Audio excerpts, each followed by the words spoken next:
नमस्कार विद्यार्थियों, आप सभी का स्वागत है। आज हम कक्षा 9 के हिंदी विषय के बारे में पढ़ेंगे और उसका पहला पाठ है दो बैलों की कथा।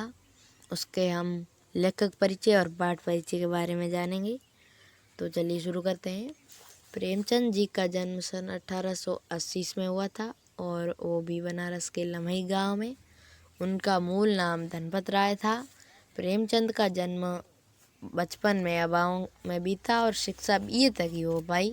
उन्होंने शिक्षा विभाग में नौकरी की, परंतु असहयोग आंदोलन में सक्रिय भाग लेने के लिए सरकारी नौकरी से त्याग पत्र दे दिया और लेखन कार्य के प्रति पूरी तरह समर्पित हो गए। सन 1936 में इस महान कथाकार का देहांत हो गया। प्रेमचंद जी की कहानियाँ मानसरोवर के 8 भागों में संकलित है। सेवा सदन, प्रेम आश्रम, रंगभूमि, कायाकल्प, निर्मला, गबन, कर्मभूमि और गोदान उनके प्रमुख उपन्यास है। उन्होंने हंस, जागरण, माधुरी आदि पत्रिकाओं का संपादन भी किया है। कथा साहित्य के अतिरिक्त प्रेमचंद ने निबंध एवं अन्य प्रकार का गद्य लेखन भी प्रचुर मात्रा में किया है।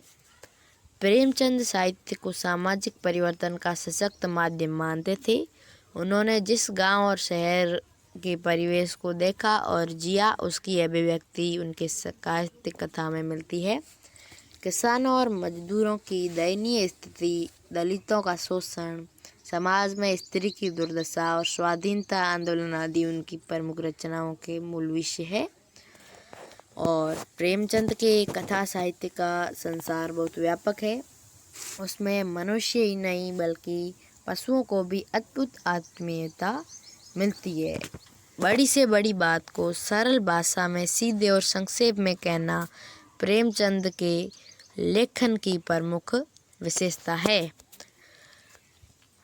उनकी भाषा सरल, सजीव एवं मुहावरेवाद तथा उन्होंने लोक प्रचलित शब्दों का प्रयोग कुशलतापूर्वक किया है। अब पाठ परिचय के बारे में जानते हैं। दो बैलों की कथा के माध्यम से प्रेमचंद ने कृषक समाज और पशुओं के भावनात्मक संबंध का वर्णन किया है। इस कहानी में उन्होंने यह भी बताया है कि स्वतंत्रता सहज में मिलती नहीं है, उसके लिए बार बार संघर्ष करना पड़ता है। इस प्रकार परोक्ष रूप से यह कहानी आज़ादी के आंदोलन की भावना से जुड़ी है। इसके साथ ही इस कहानी में प्रेमचंद ने पंचतंत्र और हितोपदेश की कथा परंपरा का उपयोग और विकास किया है। तो धन्यवाद। इसके हम अगले पार्ट में मिलते हैं।